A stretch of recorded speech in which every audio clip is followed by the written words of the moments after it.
Watch us fight all through the night, deep in the heart of Texas. The trailer park is nice and dark, deep in the heart of Texas. That drinks his brew and he spits his chew, deep in the heart of Texas. The TV blares, but no one cares, deep in the heart of Texas. Here we go! Hey, everybody, welcome to a King of the Hill rewatch podcast. I am Mike. And I'm Rusty. And Rusty, I think while doing another podcast with each other, we decided that this was our true calling. Yeah. To rewatch every episode of King of the Hill and comment on it, right? I think it was my calling from birth, actually. Yeah, before the show's inception, I was born and destined to rewatch King of the Hill. Yeah, some things find us, and we find some things. I think that you are a little bit of both there. No, absolutely. So, Mike Judge, creator of King of the Hill, and Greg Daniels, a man of many shows.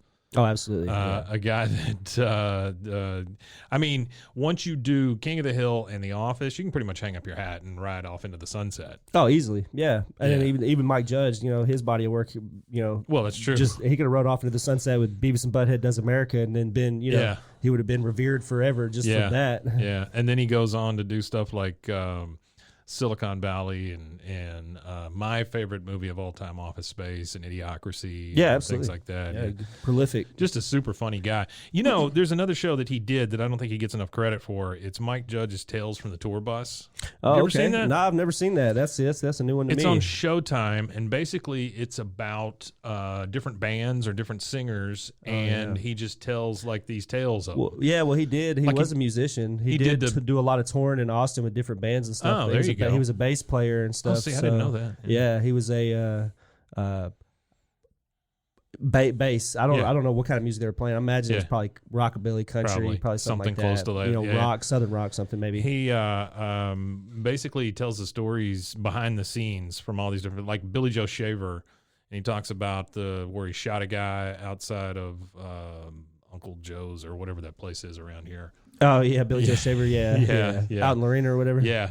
It's a really good show. The first season was country music legends, and then the second season was like. I'm gonna have to watch that. I like music. I'm really into music. Second season was like R&B and funk. It was really good.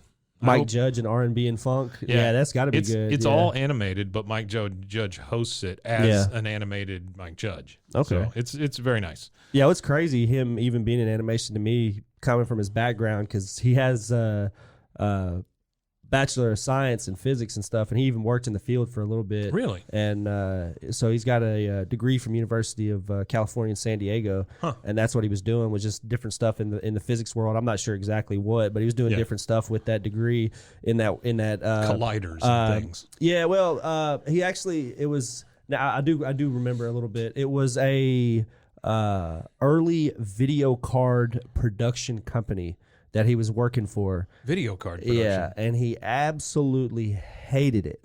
So he only worked there for about 6 or 7 months, and I think that's when he segued to Austin, or he might have already been in Austin. It might be an early Austin company. I'm not really sure. So yeah, they're like segue stuff. Somehow he ends up in Austin if he's not already there. And he starts doing, like I said, music, playing bass and stuff, like doing stuff with different bands and things like that.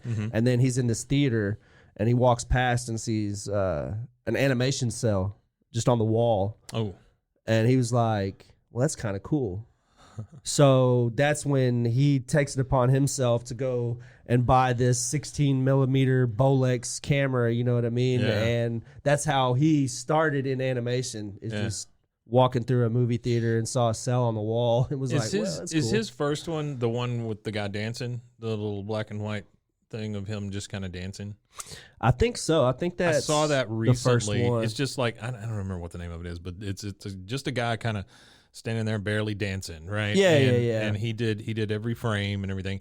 He was talking about animation, and he talks about how most people think it's very laborious, and he said that he enjoys it because you can see how things change, and you're just there with yourself and stuff like that. So that seems like something. Yeah, absolutely. And then fits him. and then if you look at him too, he gets like a crash course in it. So if you look at like the shorts for the Milton shorts, which is where you get Office Space from, right. which through all this I thought was kind of cool because you kind of find his connection to SNL, Saturday Night Live. Sure. Because Saturday Night Live, after MTV already has it on Liquid Television, they air 3 of his shorts. Oh, really? Yeah, it was like 90. It was they aired one of them in 93 and then 2 of them in 94. I can't remember which shows they were. This was MTV cashing in on anything that Mike Judge could do because of Beavis and Butthead. Yeah, absolutely. So Yeah. I imagine at this time, Beavis and Butthead 93, 94 is pretty good, popular wise. It's pretty up there. So I imagine it was Comedy Central or MTV selling the. It's definitely selling MTV. the I don't think shorts, Comedy MTV. Central was even around at that point. I think it was still Ha. Oh, it was still hot Like, at this point. originally, yeah, it was just called the Ha. Oh, okay. Network, Because I know which is eventually terrible name. Saturday Night Live picks up the Office Space stuff, and then they do the 3 episodes, and then I think Saturday Comedy Night Live Central picks showed up the- Office Space. Saturday Night Live That's what it showed was. the Milton stuff. Yeah, they showed three shorts. It was just 3 on, like I said, between it was one episode of 93 like and 2 in 94. Kind of like the TV Funhouse stuff or whatever. Yeah. Just to give him a showcase, you know what I mean? Just showcase Gotcha. his talent, and I guess Lauren liked it enough. But also, there's a cool connection with Greg Daniels. Yeah. Okay. And the Saturday Night Live Lauren thing too, because that's where he actually he starts with Conan O'Brien at the Harvard Lampoon, and then Conan and him go to Lauren together, and that's where they get there. That's their first break with Saturday Night Live. I've heard Conan talk about that, about those two moving to town together and being roommates and stuff. Yeah, they went to Harvard. Yeah. So him and Greg Daniels were at Harvard together. They were comedy writers for the Harvard Lampoon together. They leave Harvard together. Which ultimately known as National Lampoon. Yeah, National Lampoon, yeah. Yeah, So they leave together. When they leave together, they go to Saturday Night Live together. They do Saturday Night Live together. Well, Greg leaves first. And they're both writers. Yeah, they're on both this, writers. Yeah. So Greg leaves first and goes to The Simpsons. Oh. Well, follow suit. Conan follows him, and he goes too. So Yeah. that's where they all. That's literally their end of their togetherness is The Simpsons. Because after Right. that, Conan obviously goes to the late night stuff, Right. and then Greg goes to TV show creation from there. Yeah. So that's when Greg leaves The Simpsons, and then boom, he goes to work on King of the Hill with Mike Judge. So back to Mike Judge. So he does the Office Space stuff and all the shorts.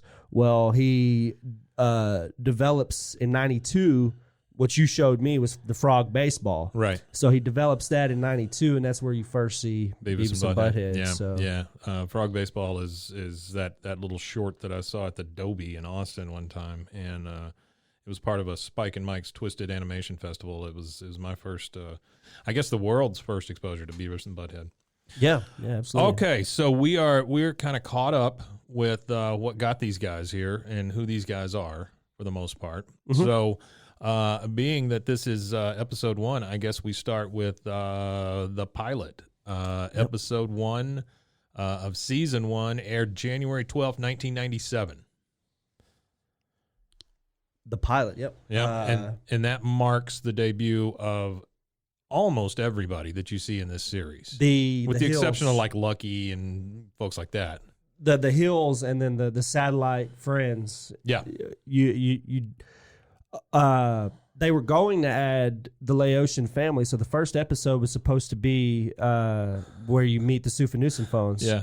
But they didn't think that was a great way to introduce like the characters by adding characters in while they're introducing characters. They didn't think would be a good idea, so they went ahead and left that for a later episode. But you get your your core base, like people that you see in every episode. When you look at the number of characters that are in this, I mean, it's basically the stable, the ones that are always there. Hank, Peggy, Bobby, Luann, Dale, Nancy, Joseph, Boomhauer. I never knew that Boomhauer's first name was Jeff, but Boomhauer. Nobody does. You don't find that out until that very last episode when he sets his ID on the. Yeah. Bill, Buckley, which is one of my favorites. John Redcorn, Cotton, and then Luann's parents are just kind of mentioned. And then, of course, Anthony Page, who nobody knows who that is. Yeah, nobody knows who that is. So Big boy. here's my first so when you start watching this thing, number one, I will say, and this kind of goes throughout season 1 and 2, Hank is way more angry than he is later in years. Yeah, he does show a little bit more anger, but I mean, like he gets like beat red. Yeah, at one yeah, point, beat red. very angry. But just like that, I don't want to talk about later episodes that are further out, but even in further out episodes, it's always due to somebody else's stupidity or lack of common sense. Yeah, it's common sense thing always. So he's never just pissed off to be pissed off at the world. He's never just sitting there mad. It's not like Hank gets up on the wrong side of the bed or anything. No, I feel like Hank wakes up every morning and he's just ecstatic to go deal with propane and pet Ladybird, and he loves propane. Love his boy. The man loves propane, and we do find out in this episode that he sells propane and propane accessories. That's the first time that it's mentioned. So when this show opens up, and it's coming from someone who's watched the series, and I know you've watched it through many, many times, but I have as well. And later in seasons, you don't get any kind of intro or beginning before the credits just come up, the main credit screen. On this one, you get introduced to basically the town. So there's like a wide shot of the whole town, and you're following a mosquito that ultimately lands on Hank's neck, and he swats it away. And then you see that Hank and his friends are all around Hank's truck talking about what's wrong with it. Yeah, I really like that mosquito, the mosquito kind of introduction, because it kind of reminds me of Forrest Gump with the how the feather floats in, and you kind of get like a long shot of the town that he's sitting in on that park bench. That's true. I didn't even think about that. But it makes me feel like we're the mosquito for the rest of the season, for the rest of the show. So we're like the fly on the wall watching, these people's everyday average lives. We're that little buzzing mosquito on Hank's neck for 13 seasons. You just kind of blew up my brain there. I didn't thought about that. Well, that's what I was thinking about. Because awesome. I've not only watched the pilot episode now 100 times. Yeah. After watching the show 100 times, but I've watched it 100 times this week, kind of thing. I played it on repeat for like an hour just so I get a good feel and hear all the dialogue, because you miss nuances and stuff. And I missed a lot of stuff, like thinking about the mosquito that way. I would have never thought about that when I first watched the show as a kid. But if somebody could call a qualified psychiatrist, we could probably use one. Yeah, probably. I probably need one at this point. Yeah. So one thing that I didn't mention is the intro music and the fast animation up front. That is a band playing the intro music called The Refreshments. They have an album that I am a huge fan of. This song up front, you said you had a little info on it. Yeah, so they were at a concert, I imagine somewhere in Texas, and they screamed out to the audience or something like that. They're like, well, we're going to record something, or we want to do something for this TV show kind of thing. So just hoot and holler whenever we start banging on these triangles and stuff like that. So the audience started hooting and hollering. Yeah. Well, they send the tape to Fox, and Fox was like, oh, that's it. Boom. Wow. Flew him out, put him in a studio, recorded it in the studio, and polished crazy. It. And I don't know where they get the yell from now, but the original yell for the original recording was from the audience at the concert that they were at. That's where they get the original idea for it from. They are a very, they're a rock band, but they're very like country leaning type rock band. They've got some good stuff. Kind of like a southern rock. Yeah. And the thing that you and I have talked about before is the intro music. It's not the same on every episode. No, it's not. Sometimes it's got the scream, sometimes it doesn't. I don't think this one has the triangles. Oh, at the beginning. Oh, at the very beginning, they don't have anything. They just have a guitar riff, and then, like you said, they do the pan shot, and then you're the mosquito, and then you land on Hank's neck. So that's all the refreshments information you'd ever want to have. But there's that, sometimes it has the scream, sometimes it has the triangles, sometimes it has both. This one just goes straight into the music, and then it's got the scream and the all that kind of stuff in it. Yeah, and we don't have the trash can gag at this point either. Like we don't get where they're standing out in the road yet. Oh either. Yeah, you're right. You know how they do the little fast animation deal at the intro. So the first episode, you don't get any of that. You don't get the hooting and hollering. You don't get I don't think you get the refreshments theme until the very end, really. So when you're first watching it, like I said, it's just the fly-in introduction. Yeah. And then you have the riff, which I imagine is from the intro song, but you don't have the full, feel for the intro that you get later on. Right. Which makes me think that it is the pilot, of course. So they hadn't really had it all. They weren't expecting to get picked up for 13 seasons. No, this is just a salvo to see if anybody, because it was only 12 episodes for the first season. Then you get 24 for the next one. So it was like most shows, you're going to get your little trial period, which ended up being ridiculously successful. Yeah, so. It was. So the one thing we do get is our first yips.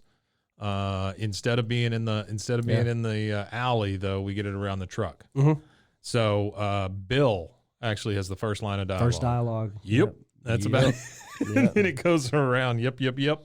Everybody says yep. Except for Boomhauer. Mm-hmm. Yeah. He always says the mm-hmm. Boomhauer has a mm-hmm.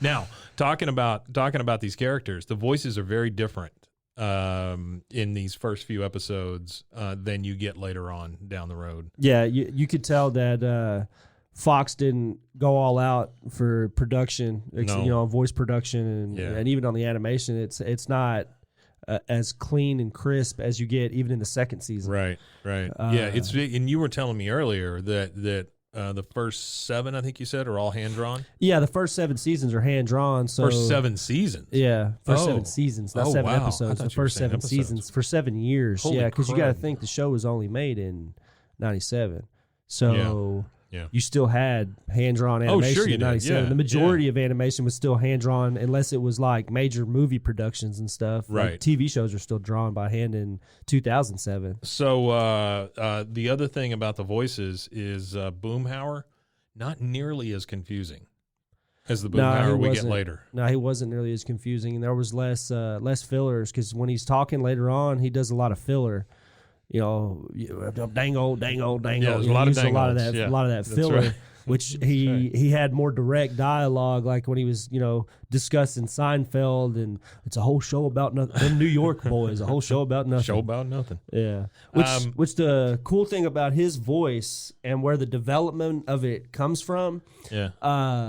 Mike Judge got a voicemail from something to do with Beavis and Butthead. Yeah. And it was some guy just talking, just pissed off about Beavis and Butthead. Pissed off, right. mad about it. Yeah. And that's where he got Boomhauer's voice from. He said that the guy was just talking so damn fast he could barely awesome. make out what he was saying. And he was like, this would be an awesome, awesome character. You feel like Mike Judge pulls a lot from actual reality, in all of his stuff. Yeah, absolutely. It seems like a lot of reality Well, stuff. I mean, if you look at Idiosyncrasy and then look at reality nowadays and look how, like, you could compare a lot of, like, isms and stuff like that we're dealing with today to that whole movie. Yeah, I always think of the KFC bowls, where they just pile everything in there. I think of that as the bucket that they're eating out of. Yeah, the Idiocracy. bucket. Yeah. Okay, so the first thing we get is Hank coming into Bobby's room. Bobby's listening to his Walkman, which is that's definitely an old tech throwback for you there. Yeah. He's like, Bobby, what you listening to? And Bobby says, "Oh, I don't think you'd like it." Yeah, and then he hands him the headset or whatever, and it's just fart sounds, which is it's the funny phone jerks. Yeah, the funny phone jerks. It's just fart sounds and stuff, which there's a comedy group that did phone stuff called the Jerk. Yeah, Jerky Boys. The Jerky Boys. Yeah. That's that might That's be what loosely what the absolutely. homage is there. Well, so. it's like later on you get celery head, Yeah, instead celery of carrot head. top. Yeah, carrot top. Yeah. So he's. I never thought about that until you mentioned that. Hank goes, the people on this tape have a medical condition. Yeah, he said that's not medical humor. disorder. That's a medical disorder. Yeah. So he tells Bobby, you got to get ready for the game because apparently Bobby's going to go play baseball, which Bobby does not seem like the athletically gifted type. No, that's also another name that the title goes by is Bobby the Baseball Phenom. Ah. So that was another. So I think it's on the DVDs. So if you look on the DVDs, it doesn't say pilot. It says Bobby the Baseball Phenom. Then we get the family in the car. So we've got Hank and we got Peggy and we got Bobby in the back seat. And Hank is telling him he's got to play hard. He's got to get ready to kick some butt. Yeah, and he goes, should I play 110% or no? Yeah. He goes, you got to give 110%. Yeah, and then he goes, well, what about 111? Well, what if the other team gives 110%? Yeah, 110, and then what about 110 or 112, and then goes 113, and then Peggy was like, oh, well, 13's an unlucky number. No, 13's unlucky. It doesn't matter. Just give 110%. Just play your best. Yeah, he gets really frustrated there. Yeah, for sure. And so we go to the game, and Bobby's up to bat, and both of them are screaming for Bobby to watch the ball and hit the ball. The whole time he's keep your eye on the ball. Keep your eye on the ball. Oh, but even before that, what killed me is he's at the batting mound or whatever, and he's talking with his dad at bat, and he looks at him and he's like, "Oh man, what does he say? How you going to get on base if you don't swing at the ball? Yeah, how you going to get on base if you don't swing at the ball?" And he said, "Well, what if he hits me or something? What if he walks me? What if he walks me?" Yeah. We're not trying to play lawyer. Quit trying to play lawyer ball. Quit playing lawyer ball. Yeah. Yeah, that's fantastic. Yeah, I love it. Bobby ends up getting hit by a ball. Line drive right in the eye. Yeah, after he gets walked, he ends up getting hit in the eye with a ball. So Bobby's got a shiner now. The next thing we see is that Bobby and Hank are headed over to Megalomart. This is our first exposure to Megalomart.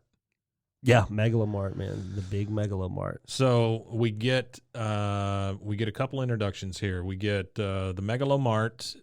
We get the fact that Hank hates the Megalomart because he's saying that under his breath.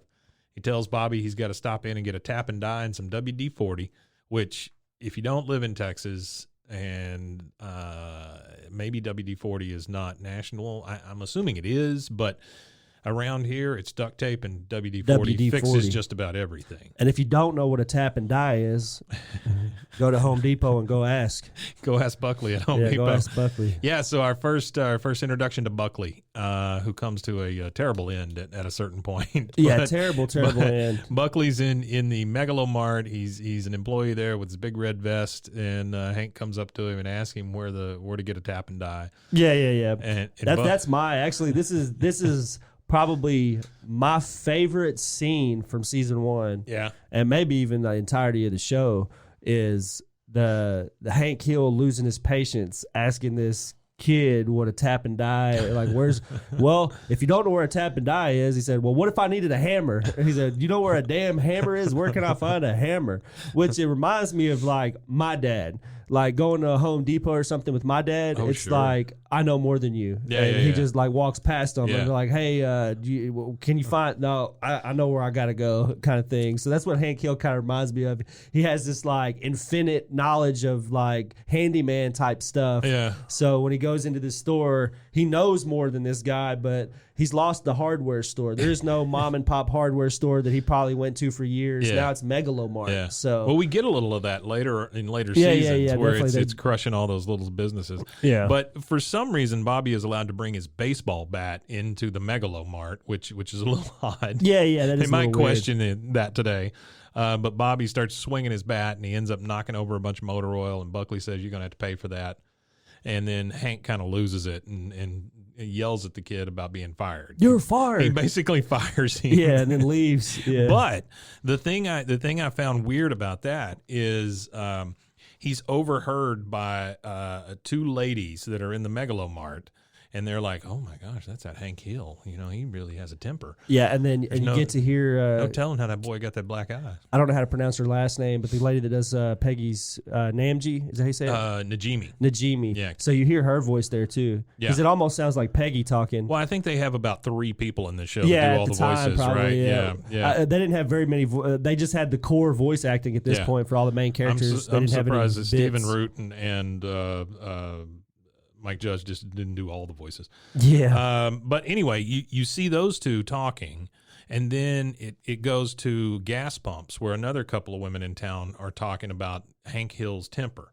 Yeah. That is something that you never see again. No, you never see anything like that again. No. There's no like There's not really ever dialogue from anybody in the neighborhood or anything. Well, and the thing is, there's not really any scenes where it doesn't include one of the characters you know. Yeah. Like this is 2 scenes with 4 people that you've Never never see seen again. and will never see again. Yeah. Yeah, And you never absolutely. see that happen again. Right. Where you get unnamed, unknown elements, like nothing that I can remember. Well, watching it now, the way we're watching it, we'll probably be wrong. But from what I can recall of the show, I don't really remember another time where you get non-named characters having an impact on like driving the story. Yeah. Because they do drive the plot because they're right there, and then they're like, well, somebody needs to report them. And then, boom, you switch to Twig Boy with his wrist brace on, putting in all the information in the computer. Right. You got Twig Boy, who is in Child Protective Services, getting a phone call about that because of this game of telephone that people around town are playing, Hank Hill has now hit his son in the eye with a bat. Yeah. And he's like, no, that is not acceptable. Not at That's all. Not acceptable behavior. I've got him in the system. I'll take care of it from here. And he's wearing one of those, I always call them a bowling glove, but it's like for carpal tunnel syndrome. Like a wrist brace or Carpal whatever. tunnel syndrome. Yeah. He takes that off. And then like you were saying. Yeah, when he lifts up the little folder with like 3 pieces of paper and he goes, oh. And then you hear Mike Judge's, it's almost a baw. That's right. But it's very high pitched. Yeah, it's like a Californian baw. That's right. It's a California baha. So we now go to Hank and Dale, and they're talking about they end up talking about global warming, which you and I have talked about this before, how this show was way ahead of its time in talking about global warming, transgender, all kinds of stuff. Oh, I mean, yeah, there's all kinds of tons of stuff in here that could easily have pegged Hank as like a MAGA guy or a far right-wing Republican or whatever, but Hank ends up being a centrist throughout this whole thing. Yeah, absolutely. Well, that's the thing is his biggest, the biggest thing about Hank Hill is common sense. Yes. So he takes a common sense approach to everything in his life. Yes. And politics is one of the things he takes a common sense approach to. It's hot outside. It shouldn't be this hot outside. If it gets 1 degree hotter, Dale, I'm going to kick your ass. If it gets 1 degree hotter, I'm going to kick your ass. All right, so one of the other 2 things that I brought up to you is in this episode, we get the first 2 instances of Dale Gribble running away. Yeah. So they're working on the truck, and Hank's cussing pretty much at him and well, he keeps hearing the ball inside too, bouncing off the wall. He's frustrated with the truck. He's frustrated with the lack of common sense in his buddies that are supposed to be helping him fix the truck. And then he's frustrated because he can't discipline his son and stuff like that. His son, we haven't gotten that yet. No, it's just Bobby inside bouncing a ball off the wall. Yeah, he doesn't know what that sound is. He's trying to figure out what that sound is. Which I didn't understand why he would be throwing a baseball against the wall inside of your home anyway. Well, Peggy comes up and says, "Okay, you need to go outside now. You've been inside long enough watching TV." And then some guy starts crying on TV, and she just lets it all go. That poor man. That poor man. Yeah, like she forgets. Yeah. But yeah, Dale is trying to help, and he screws up Hank's truck, ends up backing it into his garage door, which we never see fixed or whatever. Yeah, never see it fixed. But Dale just like, okay, I got to go. And he jumps over the fence. That's the first time. Yeah, he jumps over the fence. And then the second time, Hank is actually trying to fix the truck, and he's hearing the bouncing off the wall and all that stuff. And yeah. Dale basically helps close the hood on Hank and beat him up and all this stuff. And then he just like, and jumps over the fence. Jumps over the fence again, yeah. That's right. So, then Hank is basically reached his tipping point. He's pretty pissed off at this point. Oh, and before that happens, Bobby ends up hitting his mother with the ball in the head. Yeah, it bounces and he hits her in the forehead. Yeah, it was just a complete fluke kind of thing. It hits her and gets her a big lump on the head. But that's when we get a visit from CPS. Yep, you get the visit from Twig character, Boy. Twig Boy, eventually known as Anthony Page. But yeah, Twig Boy is where you get him, and Yeah, he comes in, sits down, and he starts doing like the interview or whatever with the family. Yeah. And then eventually he goes throughout the neighborhood asking everybody about it. And even Dale has good stuff to say about Hank, which is kind of weird because later on you have situations where people are asking stuff about Hank and Dale like slanders him. You know what I mean? The worst best friend to have. Dale kills his front yard, everything. All kinds of stuff. So this is the first mention in this interview of Hank's narrow urethra. Yeah, which Hank is not proud of, and asked Peggy to not mention his glands. Yeah, and then also that's where Hank gets mad, and he says, "Now you listen to me, mister. I work for a living. That's right. And I mean real work, not writing down gobbledygook. And I provide the community with propane and propane accessories." That's right. You get a lot of information out of that one little speech where Hank is getting so pissed off. Yeah, he gets pissed off at bureaucracy, too. He starts, because that's pretty much what he says. He's like, my hard-earned tax dollars go to pay for Twig Boy and the bureaucracy. And as he's getting a little loud, of course, Twig Boy says, "Mr. Hill, loud is not allowed." And that really pisses off. Loud is not allowed. Why you? And that's when he kind of goes into his tirade. In the middle of it, this is another very Texas thing that happens here. He says, "Peggy, get me my BC headache powder." Yeah, honey, get me some BC headache powder. Yeah. You never hear BC headache powder out of anybody but 80-year-olds. Yeah, that's it. It's fantastic. So as the interview guy goes around the neighborhood, he ends up over at Dale's house, and he's interviewing Dale. And of course, Dale's like, "Oh no, he'd never hit his boy. You know, he's very proud of him, and that's all he's got because of his narrow urethra." So he brings it up again. Yeah. And then he goes, "If you don't believe me, believe my son. He's his best friend." He calls in Joseph. God, I don't know. I couldn't think of it. All I could think of was John. He calls in Joseph, and that's the first time we see that Joseph is basically John. Well, that's all Nancy can think about is John. Yeah. So he says, "Hey, Nancy, bring us a couple of beers." And she goes, "Sorry, can't, hon. I got a migraine treatment with John Redcorn." Yeah, then they're standing right at the doors, just running out. He says, "You've been going to that John Redcorn for 12 years." And she says, "Well, healing takes time." Yeah, healing takes time, baby. And it's John Redcorn. It's always Suge. Yeah, Suge. John Redcorn out in his Jeep playing Foreigner Hot Blooded as she goes out and whisks away with him. And then you see Joseph and you realize, oh crap, Joseph is Joseph John Redcorn's son. Yeah, John Redcorn's son. Yeah. That's right. So you get like on the information about these characters is like with a fire hose at this point. Yeah, because it's just oh my God, it's all this information. You get a lot of information, and then like we were talking about. Well, Greg Daniels' influence on the show, you get like the conspiracy theorist nut that Dale is. Yeah. Dale at first was supposed to be just a toothless, slack-jawed redneck. Really? Yeah, he's supposed to just be. I mean, that's what pretty much everybody around Hank was supposed to be before Greg came in. So you had Boomhauer, you had Bill, and those are the only two that existed at that time. And you had Dale as well, but they existed as just satellites, redneck satellites that weren't even really supposed to as strongly developed as Greg helps with.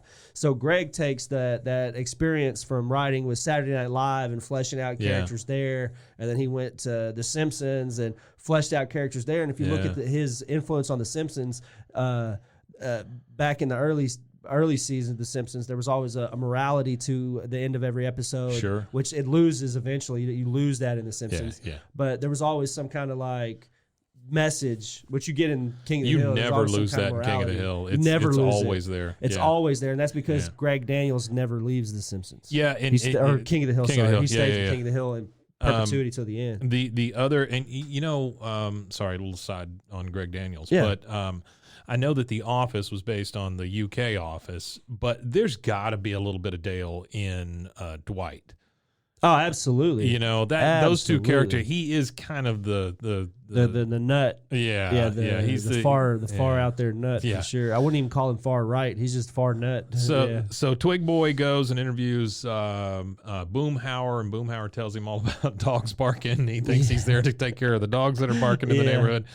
But eventually, Twig Boy is walking out of the neighborhood, and Bobby and Joseph are in, I guess, Bobby's backyard, and they're talking about Hank and how mad he got, and he said, Bobby says something like, Oh, my dad loves me. He should have heard what he said to that twig boy. He said, "Get out of my house. My boy ain't much, but he's all I got." And that's not even what he said. That's what's so funny. He didn't even say that at He's all. all I got. Yeah, that's funny. And so Twig Boy overhears this and overhears what Joseph said, and he's like, "Oh my God, I got to take this kid away." You know, he thinks he has to put him in CPS because well, I could put you in a nice house in North Arlen. Right. Yeah. He comes back with him, asking him if he wants to be put in a nice house. Watch us fight all through the night. Deep in the heart of the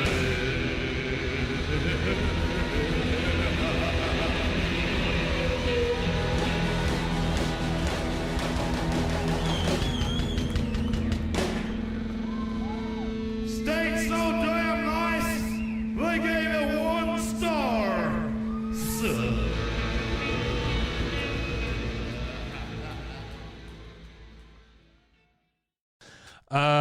Let's see. Well, to touch on Arlen a little bit. So the cool thing about that is it's actually based on a suburb of Dallas. Yeah. So Arlen sounds like Garland, and I want to say that's a area that Mike Judge lived in, was around the Garland area, but he actually based it on Richardson, Texas. That's actually where Arlen is based on, like the neighborhoods and stuff like that. So if true, like I could see even in our area where we're at, Mike, I could see these neighborhoods. Like you could drive, 2-3 minutes up the street and see these neighborhoods. 100%. Yeah. This is it's a very Texas show. If you're not from Texas, that's what kind of amazes me about how it became, this sensation, and how it went on for as long as it did. You would think it would be very Texas oriented as far as watchers and stuff goes. Well, Mike Judge builds the skeleton, but without Greg Daniels fleshing it out. Sure. It wouldn't, because of one of the research methods that Greg uses, even for The Office and Parks and Recreation and stuff like that. He makes people go. He makes his writers go. Like, hey, you go and check out what it looks like to be in a local government for Parks and Rec, or hey, you go sit in an office space, and I've got a guy that's going to let you go and observe, an office kind of thing. So that's what I think is really, really neat about King of the Hill, and how they actually went to the neighborhoods and kind of went and sat in like cafes and these little areas and walked these streets and stuff to get all this like research for these shows to make it feel so intimate. It feels like people like we've discussed. It feels before. Familiar. Yeah, very familiar. Like any neighborhood that you've ever been in, kind of thing. So talking about how we're getting fed from a fire hose here, the other thing we get is the backstory for Luann, why she's at Hank's house and all that, because she is his niece.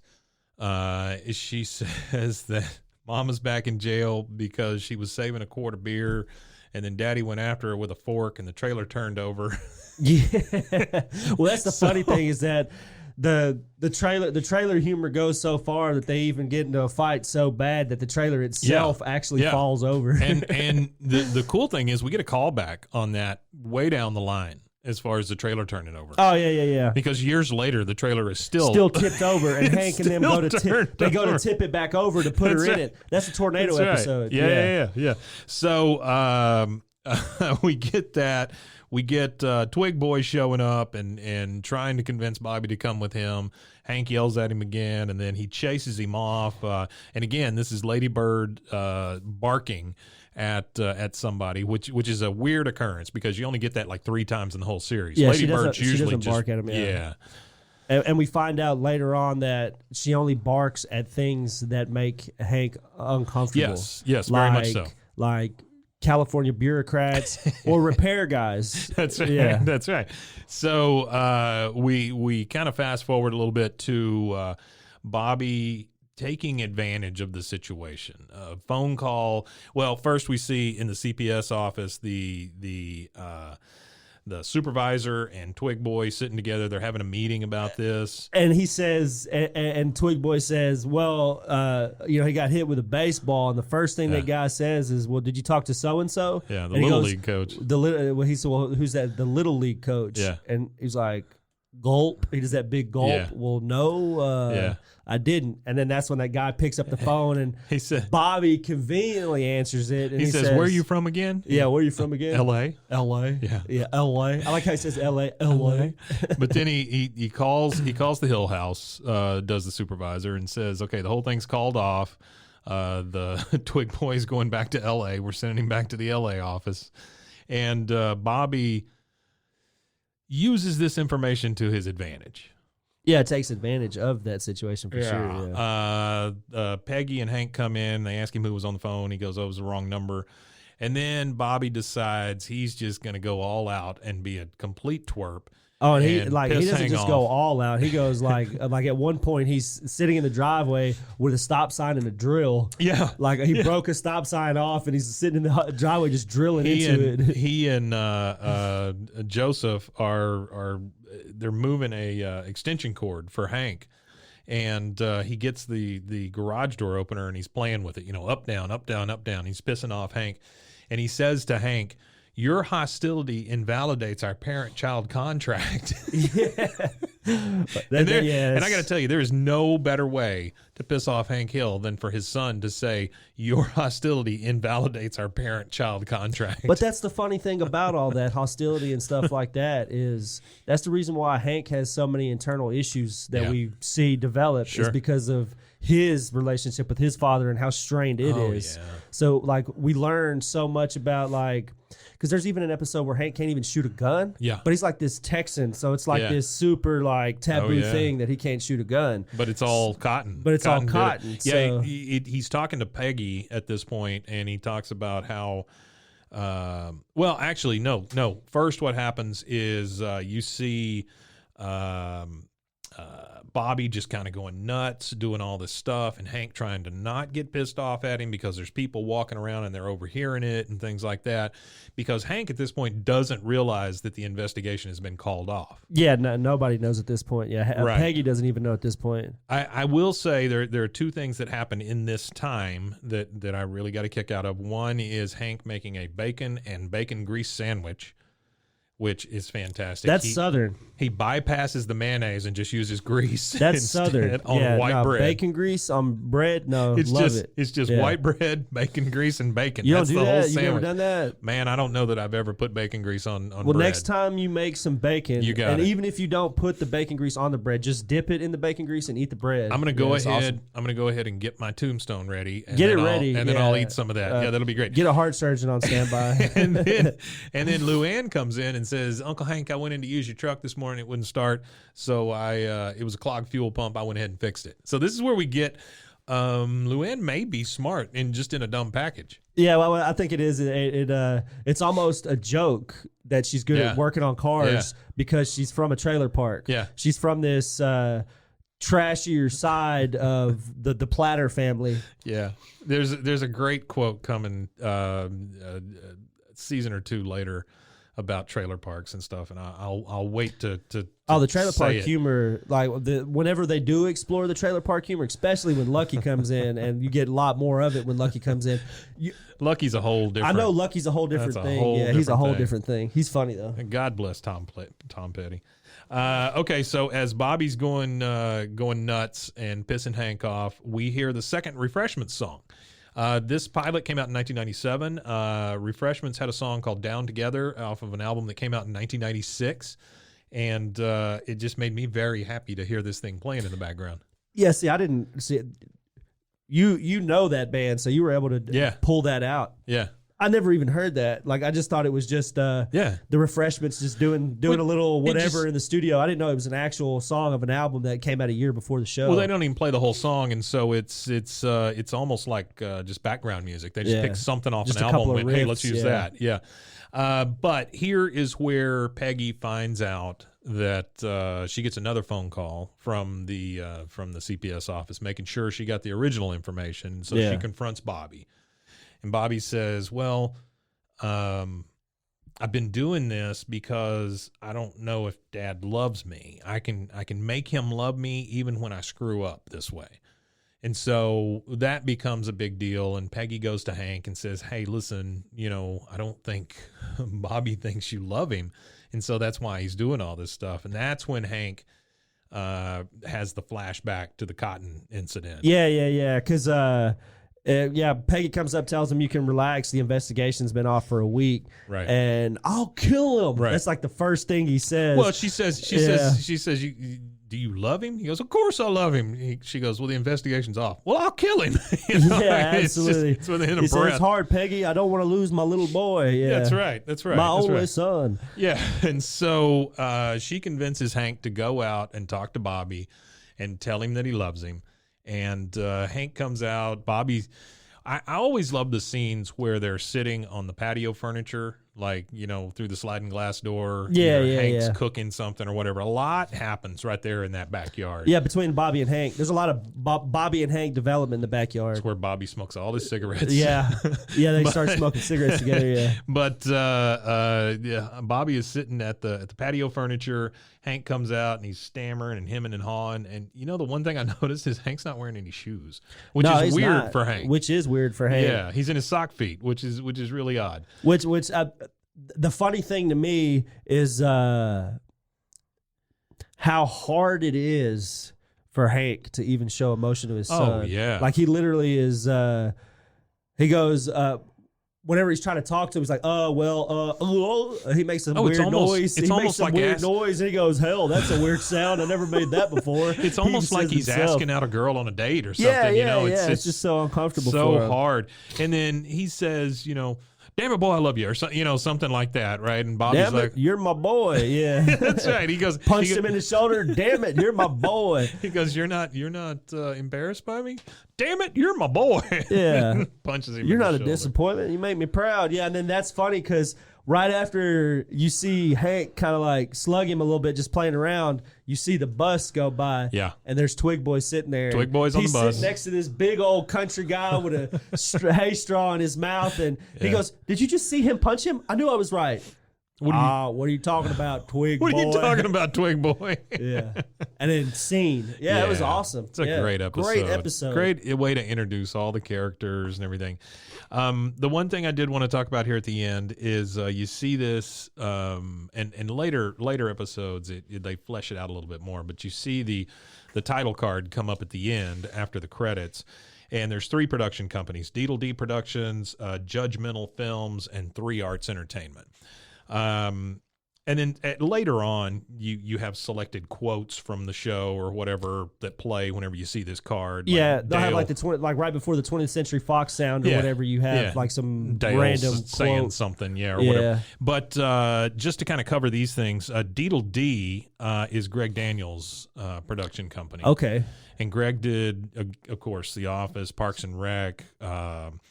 He does a show currently on Amazon called Upload, which I was not a huge fan of. And then he also is producing Space Force for Netflix with Steve Carell. Steve Carell.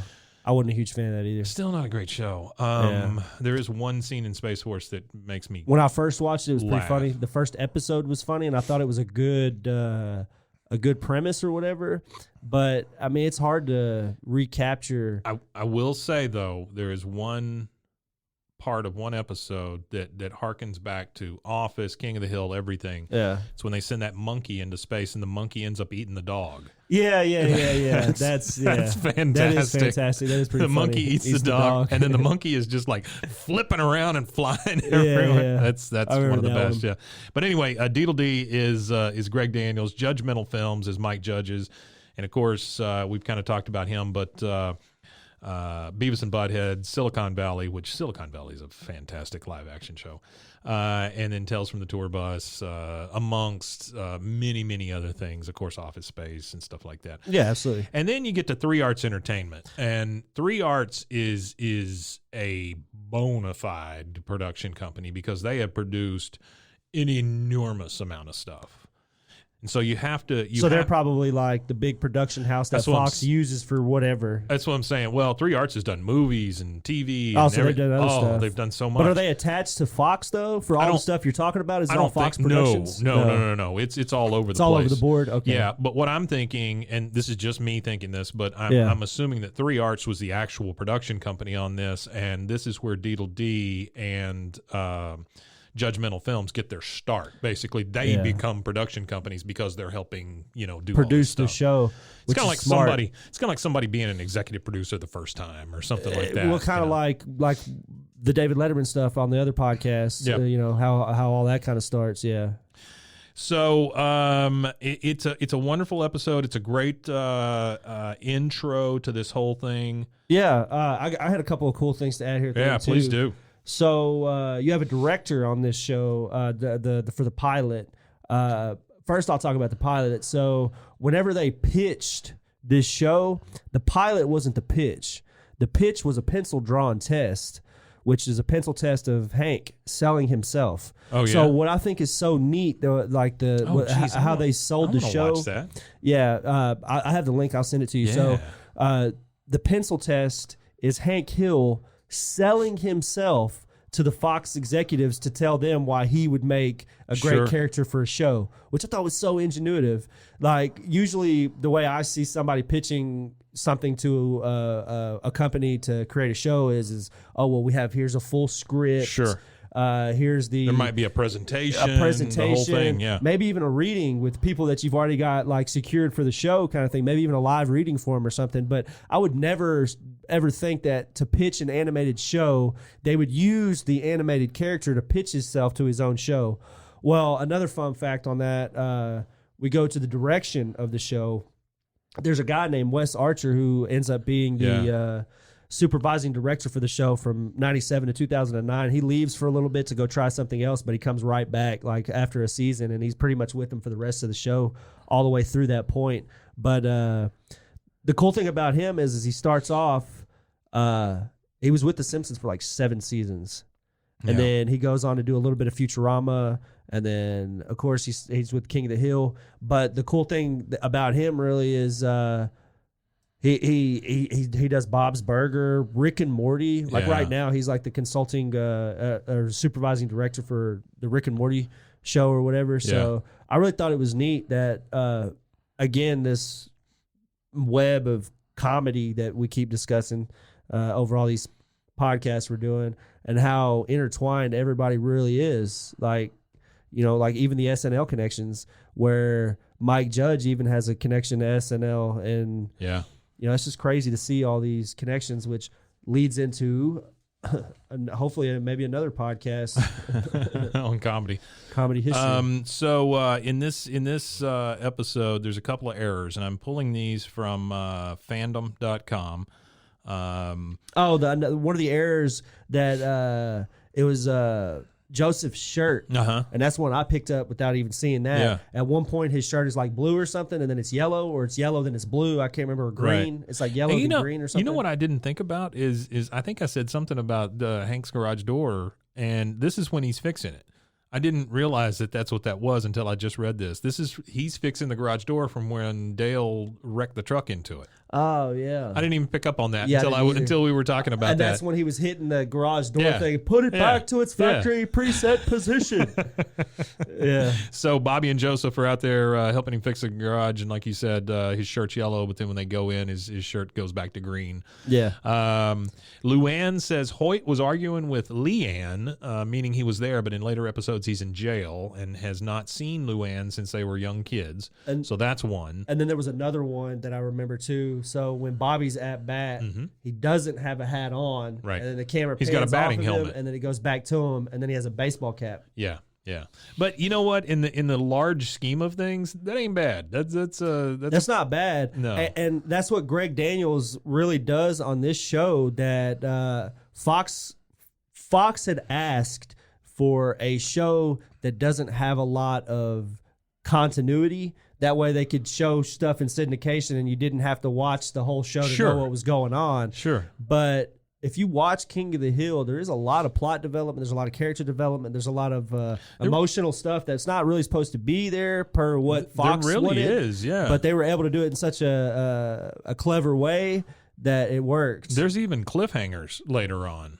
Oh yeah, cliffhanger episode. Because like the one where she jumps out of the airplane and all that. Yeah, it's like a 2-part. That was the end of a season thing, I believe. It was. And then when they came was back at the end of one season. Yeah. hits the ground, and then boom, Yeah. that's the end of the season. Yeah, and then they exactly. come back, and then she's all you she's see in a like body Peggy's cast. dead. What? I remember that. I remember in the newspapers and stuff. That's right. Peggy's dead Peggy's was dead. like a highlight that they used. So in this, we had Mike Judge. He does Hank Hill and Cotton Hill. We have Kathy Najimy, who, of course, people know from Hocus Pocus and numerous other other things. stuff. Yeah. She was in Hocus Pocus, and she was in Sister Act. Yes. Pamela Adlon, who a great comedian in her own right. She does Bobby Hill. Brittany Murphy, who's passed since. Rest in peace, yeah. Did Luann. Those are your big ones. And then you start getting into like Stephen Root doing Bill and that sort of stuff. But those are your main folks, and those are definitely the ones that are referenced here on Fandom. Yeah, absolutely. So the cool thing for me is that before we started the podcast, Yeah. you had an announcement. Boom. Oh, well, King of the Hill's back on Adult Swim. Yeah. And then I was scouring through Reddit AMAs. Well, there was a Reddit AMA with, I want to say it's Stephen Root, if I'm not mistaken. But there was an AMA with somebody, if it's not Stephen Root. And they were asking, one of the questions that one of the Redditors asked was about a development of a new revamped King of the Hill. Yeah. And this is March of 2021. So Yeah. we're only a year, less than a year out from March 2021 of the discussions of a new show, and the excitement that came from whoever it was that was affiliated with the show that was doing the AMA, the excitement they showed in all caps. He said Mike Judge and Greg might get pissed off at me. He said, but definitely it's in the pipeline. Yeah. So what I've always heard is that Mike Judge is willing to do it, but he wants all the characters at their current age. He wants to age everybody up. Fan-friggin-tastic. Which is fantastic. It does with Tom Petty, rest in peace Tom Petty. With Tom Petty being passed, and rest in peace Brittany Murphy with her being gone. Yeah. Like how they handle certain characters would be interesting to see how they do. I mean, I think you could do it with different people, but because think of all the people that have done Bugs Bunny's voice and all of that kind of thing. I mean, in animation, it's a little easier to replace characters like that. I agree that you could do that, but you can't fool me. No, with Bugs Bunny. No, I get that. You can't, you won't be able to fool. No, that's true. So I feel like to keep it in the essence of everything, that they'll have to write them out. I mean, it's hard, or put them somewhere else to where they don't pop up in the show physically. They could be mentioned and discussed and talked about, but to have somebody else do Luann or Lucky's voice, or hell, even Buckley in the Sky's voice, you know what I mean? Like, just real quick, let me give Stephen Root his due. Okay. He is one of my all-time favorites. As far as a comedian or an actor, he is a guy that every time he shows up, he makes things better. News Radio, he was the boss on News Radio, which I absolutely loved News Radio.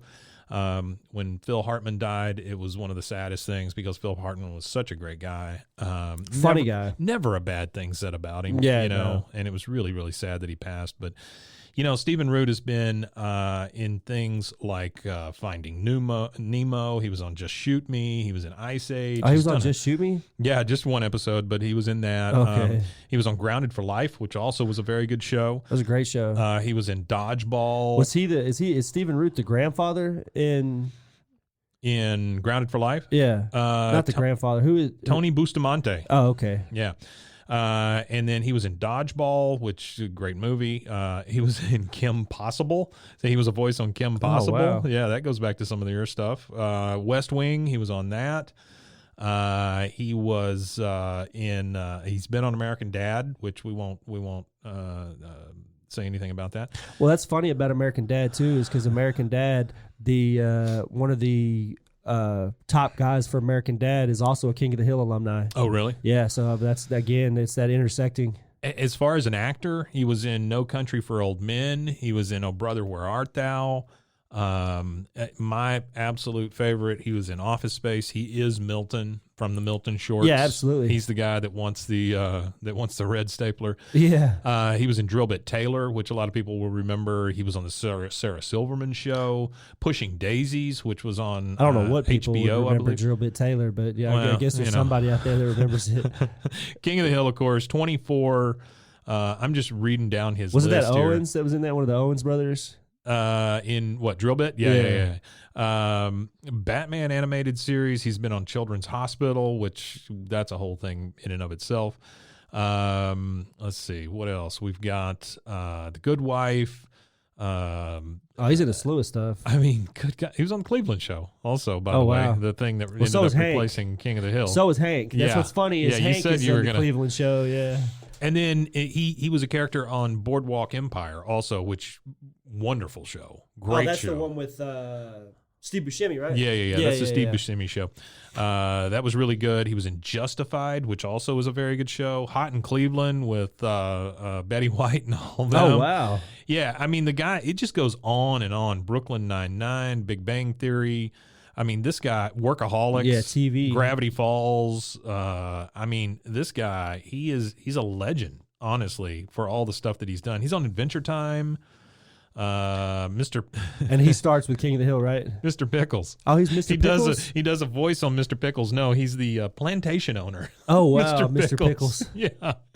And then, of course, I think the thing that I've seen him the most in here lately is Barry, a TV show on HBO, where he's Monroe. He's kind of Barry's boss. Barry is a trained killer, and he's Barry's boss. It's a very good one. He's in Man in the High Castle, which also another Amazon show. He's on it's a good book too. The new Perry Mason. Good God! I mean, I keep thinking this thing's going to end. It just doesn't. No, he's active. So he gets his start with King of the Hill, right? That's like where his whole life starts. Man, no, honestly, he's been in so much stuff. It's not even funny. Then. Oh, that's crazy. Yeah. RoboCop 3. He's in RoboCop 3. Head of the Class. Wow. How far does that go back? That's way back. Yeah. I guess he is. He's prolific as can be. Then he's he was big before Mike Judge called him. Very prolific guy. I don't know exactly where he's from. I didn't read that part of the IMDb, but he is absolutely one of my favorites. There was somebody that had called to do Dale Gribble. Can't remember who it was now. I wish I did. Right. But I remember whoever it was somebody that was a bigger star, and when they called him up, he was way too expensive for him. So here's my goal with this show, right? Is number one, and then I'm talking about this podcast. Number one, we're going to get through every episode. Right? And we're going to break down each episode just like this and just talk about them. We are now at minute 57 for a 22-minute show, but that's okay. Yeah. I would love to hear from one of two people. Okay. Well, three. I mean, Mike Judge would be the ultimate if we could get Mike Judge on the phone. The other one would be Stephen Root, which that would be mind-blowing for me because I have always been a fan. He's the best. The third one, and maybe the one that's most obtainable, is Johnny Hardwick. Johnny Hardwick is the guy who did Dale Gribble, and he still does stuff on YouTube. So if you're listening, Johnny Hardwick, which we will tag you in all this stuff. Tag you in everything. We can tag you on every bit of We would social media love to talk to you just for 5 minutes, man. Just give us kind of your recollection of King of the Hill, and maybe you can give us some insight on maybe what's in the future. Well, also a field trip to the college where the archives are. I'm still waiting. Tell them about that real quick. So there's a huge archive that Mike Judge dumped down in San Marcos, Texas, I believe is where the college is. Texas State, yeah. So they have as much archival footage as anybody has, and it's not footage. It's scripts. It's paperwork. It's a lot of liner notes, things like that they have down there. So I'm going to try to get a hold of the college as soon as everything opens back up again in the new year, because we're recording in December 29th. So as soon as all the colleges are open back up in the next couple of weeks, I'm going to try to contact them and maybe we can get down there and make a field trip, and that would be freaking awesome. Go see what we can secure for season 1, and then maybe do it season by season. We'll see. Yeah, go down there and collect what we need by season kind of thing, because they don't have information for every episode, I'm sure, but it would be cool to, it'd be cool to see what's there, see what they have, and if we can capture all the information we can capture for season 1, and just have that information to add to each episode, I think would be awesome. Yeah, it'd be awesome. Okay, so just wrapping this thing up, my memories of King of the Hill, when it came on, I was running an internet service provider here in town, and I remember the thing came on, and I want to say it was like around Super Bowl time or something maybe, when this first episode dropped, and I just remember watching it and thinking... Actually, the Super Bowl that year was on the 26th of January. I looked it up myself because usually when they air a new show on Fox... They always do it right after the Super Bowl. Well, yeah, almost all the networks do that. This one was around the Super Bowl, but it wasn't done. So I just remember when it came on, telling the guy that I worked with, I was like, holy crap, that show feels like it was written for us. Because it very much felt like people I knew, places I knew, situations I knew. Yeah, absolutely. I can absolutely, I walked in on my dad one time and he was frying sausage patties. In grease, so like there was about an inch of grease there, and so they were under the grease, submerged. He was deep frying sausage patties. That is not very far from a bacon sandwich with grease. That was not far, not at all. Yeah. Because I mean, you got your own grease that the sausage makes, and then you put a layer of Crisco in there and frying it up. Yeah, you're gonna kill yourself. Deep frying his sausage patties. So yeah, that's this show, and the thing about King of the Hill is I had forgotten how much this show means to me, and then just as a lark, kind of when you and I met, because of your avatar that you use, which is Dale, I thought, well, I'll give it a shot. I'll try rewatching King of the Hill, and I'm telling you, since I started that, I haven't stopped. Like, I've gotten through the whole thing. But now I just kind of selectively pick and choose. It's become The Office, so The Office and King of the Hill are always on for me. For the most part. I acquired all 13 episodes, so I'd have them seasons. Seasons.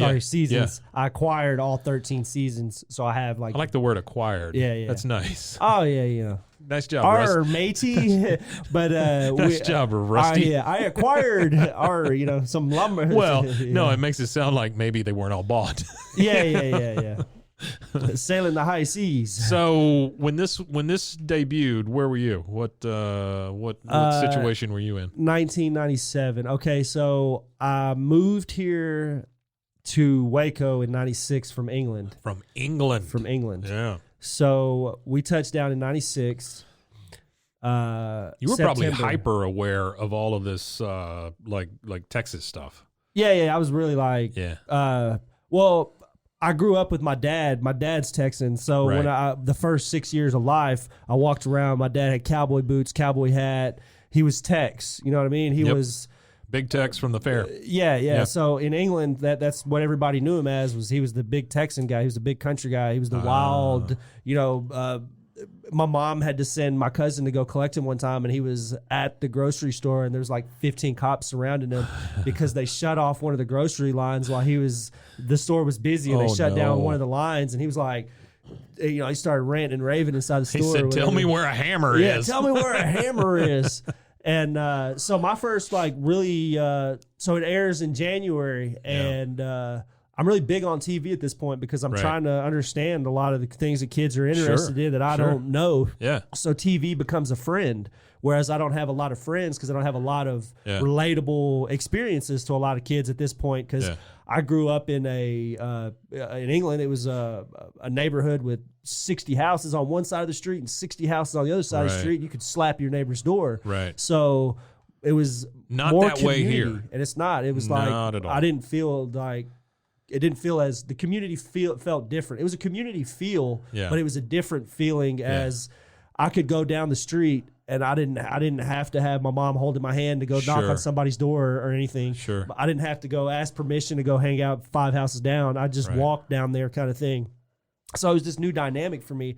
And TV is really where I learned a lot of that dynamic, like American culture. So People think that moving from England to America is not a huge cultural shift, but it is. It was a big cultural shift. I bet it is. It was a really big cultural shift, especially for a 6-year-old. Yeah, no kidding. Because the cartoons are different than everybody likes. I like, all these cartoons that these kids have never even heard of, and still to this day have never watched, don't understand none of it. Over there, so, I don't know if people know, but over there you have Thomas the Tank Engine and Static. Those are the two choices you had. Right? Well, no, you would think so, but no, we had like Thomas the Tank Engine. Just There a was joke.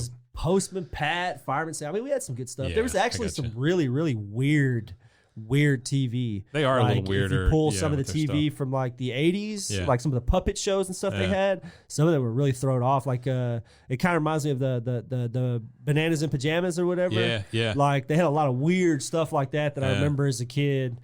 Teletubbies was not a stretch for you. No, Teletubbies was not a stretch. Yeah. Teletubbies was actually a fan favorite. Yeah, my little sister was old. I wasn't old enough for Teletubbies, but I used to watch it with her, and I was like, "This is almost psychedelic to watch." Yeah, you it know? was weird. The sun smiling at you and stuff. All right, man. Well, we got a lot of episodes to go, but this is going to be fun. Yeah, I'm looking forward to this adventure. Yeah, it's gonna be great. Each time we will recap a King of the Hill episode. Next up is episode 2, season 1. Square peg. Square peg. Yep. All right, guys. Y'all take it easy, and you can find us at roguemedianetwork.com.